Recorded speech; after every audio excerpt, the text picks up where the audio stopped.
जय श्री जगन्नाथ। वर्षकर सबुठारु महत्वपूर्ण एकादशी हरिशयन एकादशी किंबा देवशयनी एकादशी। एही दिन ठारू भगवान श्रीहरि विष्णु 4 मास पई जोगनिद्रा को जाती एवं आरंभ हुए पवित्र चतुर्मास्य व्रत।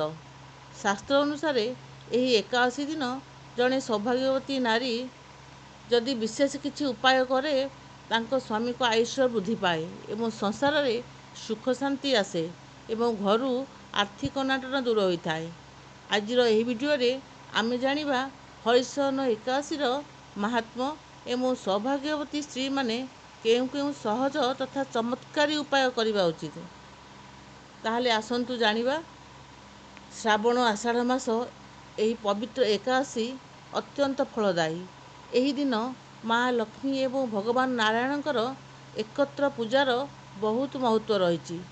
जेउ घरे एही दिन नारी माने निष्ठार सह नियम पालन करती सेही घरे माँ लक्ष्मी सदासर्वदा वास करती। प्रथम उपायटी हेउछि सुहाग सामग्रीर दान। एही दिन सौभाग्यवती स्त्री माने माँ लक्ष्मी को सिंदूर, चूड़ी, अलता, लाल ओढ़नी निश्चय अर्पण करंतु। पूजा परे एही सबु सामग्री को कौनसी ब्राह्मणी किबा अन्य जने सौभाग्यवती स्त्री को निश्चय दान करंतु। एहा द्वारा स्वामींकर आयुष्य वृद्धि होता है एवं दाम्पत्य जीवन रे मधुरता आसता है। द्वितीय उपायटी है तुलसी मूल दीपदान एवं सिंदूर अर्पण।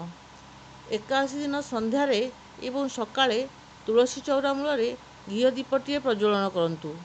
तुलसी माँ को सिंदूर अर्पण करी निज कपाଳରେ लगांतु एवं तुलसी गछ चारिपाखरे 7 थर निश्चय परिक्रमा करंतु।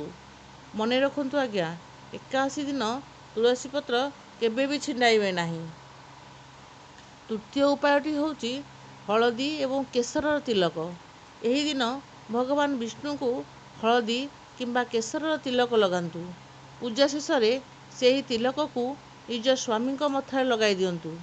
एहा द्वारा स्वामींकर भाग्य उदय हुए एवं कर्मक्षेत्र रे सफलता मिले।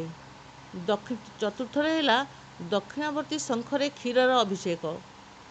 जदि आपणक घरे दक्षिणावर्ती शंख अछि तेबे सेथिरे क्षीर और गंगाजल भरी भगवान श्रीहरि विष्णु को निश्चय अभिषेक करंतु।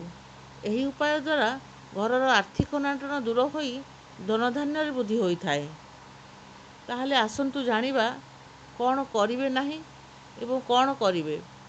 एहा सहित किछि साधारण नियम प्रति निश्चय ध्यान देवा जरूरी। एही दिन घरे कौनसी प्रकार कलह अशांति करंतु नाही। घर को आसीथिबा कौनसी अतिथि को किंबा गरीब को अनादर करंतु नाही। एही दिन हलदिया रंगर वस्त्र निश्चय पिंधंतु। आशा करुछि आजिर एही सूचना आपन को निश्चय भल लागिथिबो। जदि आपण भगवान श्रीहरि विष्णु एवं माँ लक्ष्मी कृपा पाइबाकु चाहुछंती तेबे कमेंट बॉक्स रे ओम नमो भगवते वासुदेवाय किंबा जय श्री जगन्नाथ निश्चय लिखंतु। वीडियोटी की लाइक करंतु, आपणक परिवार और सांगसाथी सह शेयर करंतु एवं एहीपरि धार्मिक सूचना पाई आम चैनल को एबे ही सब्सक्राइब करंतु। जय श्री जगन्नाथ।